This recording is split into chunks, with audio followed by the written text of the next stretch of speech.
Did you ever wonder what would happen if you turned Mario Party into an RPG and added just a dash of Monopoly? No?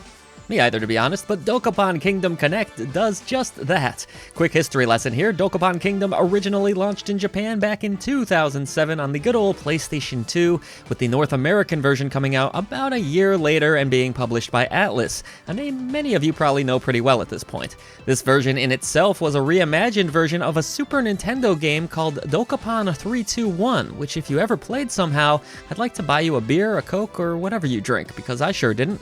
Things get even crazier as there was an eventual Wii port of Dokapon Kingdom as well. With all of that said, somehow, for as long as I've played video games, I had never heard of this series, but now the remake is being remade again, it looks like.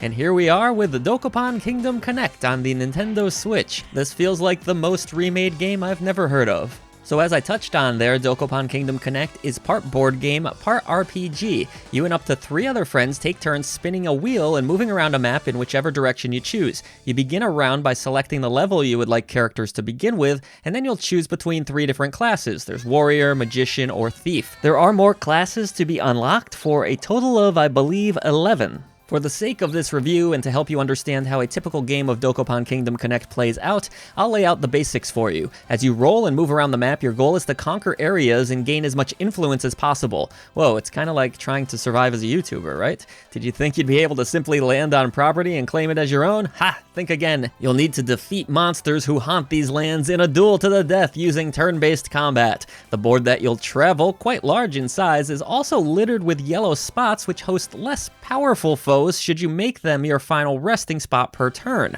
Perfect for mauling and helping you to level up your character so that you will inevitably be strong enough to acquire some of the more valuable properties that need to be earned from those higher level enemies.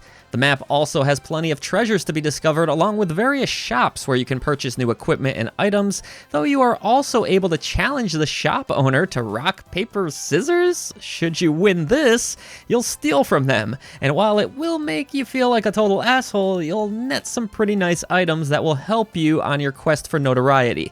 If you happen to land on your opponent's space, you'll duel them, and should you win, you can embarrass them in many ways, with my personal favorite being giving them a silly haircut. Wherever you end up on the board, something fun, ridiculous, or at the least entertaining always seems to occur, and I really like that about this game.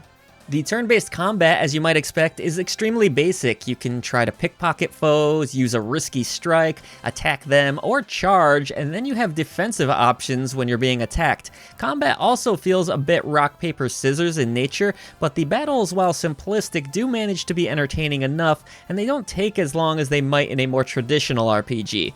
Each participant gets a turn, and either someone dies, or it's a stalemate, and the battle rages on to the next turn. If you are defeated in battle, it's not game over, but you will miss a set number of turns before you can start exploring the map again, so it can really kind of screw you over. Try not to lose, okay? Ultimately, you want to have the largest net worth when all is said and done. The game features both online and offline modes, including a story mode, normal play, and a battle royale option. These range from a race where players attempt to liberate a specific town, a kill race where you try to kill your opponent a set number of times, and then a shopping race where you'll travel around the map trying to find specific items. Overall, there are quite a few different options here to help keep things reasonably fresh. In story mode, 2 players are required, though you can have up to 4, but you can also tag in a CPU to help you if you don't have a live player available. Loser! Just kidding. I play games alone quite a bit.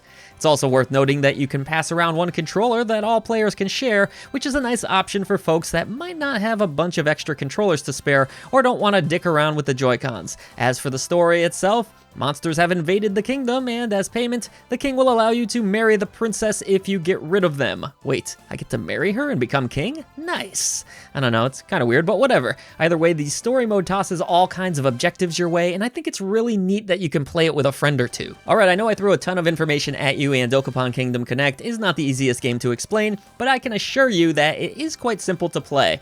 The minimalist turn-based combat, the simple board movement, and easy to understand leveling and equipment systems all play along with each other quite nicely. I loved how Dokapon Kingdom Connect was accessible to just about anyone. Even kids 8 and up should be fine here, depending on comprehension level and experience with games. As far as visuals are concerned, this one looks pretty old. It might even remind you of the PS2 days. Textures are pretty low res, and characters have a generic anime look, but it's kinda cute and serves the purpose. The bright colors help to bring out a bit of life to the overall presentation, and the sound effects are adorable with quirky offbeat songs that fit the overall vibe. Don't expect cutting-edge visuals here, but you probably knew that going in. Performance was just fine on the Switch in both handheld and docked, though the game does have a few rather embarrassing grammatical errors, and I thought that was a little bit surprising in that they weren't ironed out. I did also encounter other little glitches here or there, like my name not disappearing from the screen during the results, but there was nothing game-breaking here. Dokapon Kingdom Connect in the end sounds kind of ridiculous, but it works to surprising effect.